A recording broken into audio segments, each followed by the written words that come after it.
AG2R La Mondiale vous présente C'est le Nord.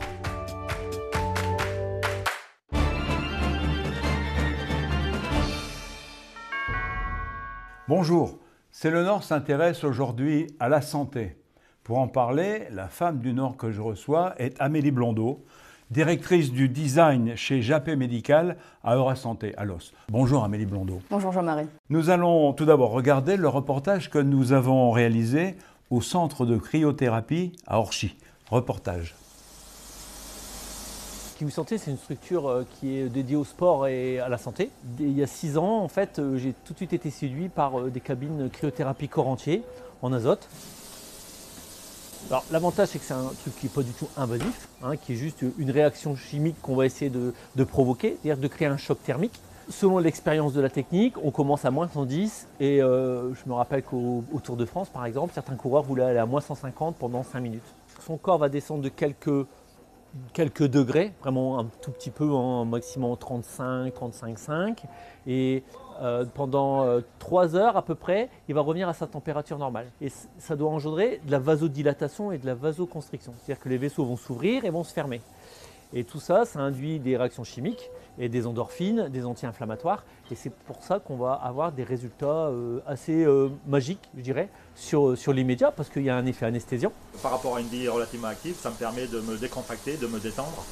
Et puis surtout le soir d'être détendu et de passer une très bonne nuit. J'ai une belle entorse de la cheville, donc qu'on est en train de soigner depuis 15 jours. Et puis là, j'ai l'occasion de faire de la cryo, donc c'est très bien. C'est ouvert à tout le monde, absolument à tout le monde, sauf aux gens qui sont allergiques au froid, bien sûr, et qui ont des gros problèmes d'hypertension. Donc après avoir passé un petit bilan, on vous dit si oui ou non vous êtes apte. Et vous pouvez très bien être un coureur du dimanche, vous pouvez très bien être un champion du monde d'athlète, vous pouvez très bien être un cycliste professionnel, vous pouvez être quelqu'un qui a une pathologie inflammatoire chronique. Je vous en parlais des spondylarthrites ankylosantes, on parle avec la fibromyalgie et elles permettent de prendre beaucoup moins de médicaments. Amélie Blondeau, restons dans l'innovation pour notre santé.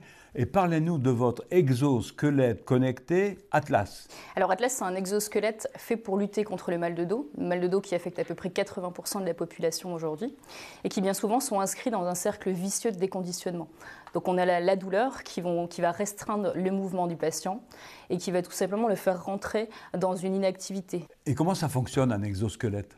Alors notre exosquelette Atlas, il présente 2 ceintures, une ceinture haute et basse, une placée au niveau des crêtes iliaques et l'autre au niveau des côtes. Il y a des micromoteurs en fait avec des capteurs qui vont créer une décompression, une traction vertébrale pour soulager le disque intervertébral. L'idée c'est d'avoir un système un petit peu antalgique naturel.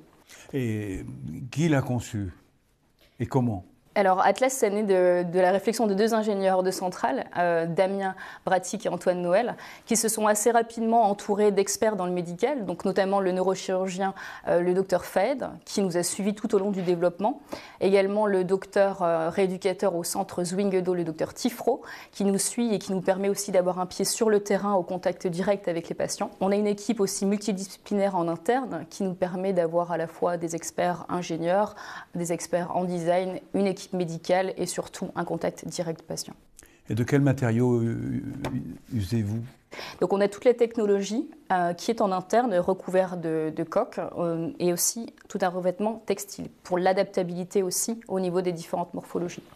Et quelles seront vos prochaines étapes de développement en matière de commercialisation, j'imagine ?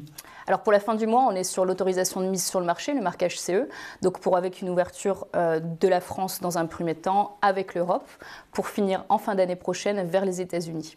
Merci Amélie Blondeau, j'ai envie de vous dire bonne chance et à bientôt dans C'est le Nord.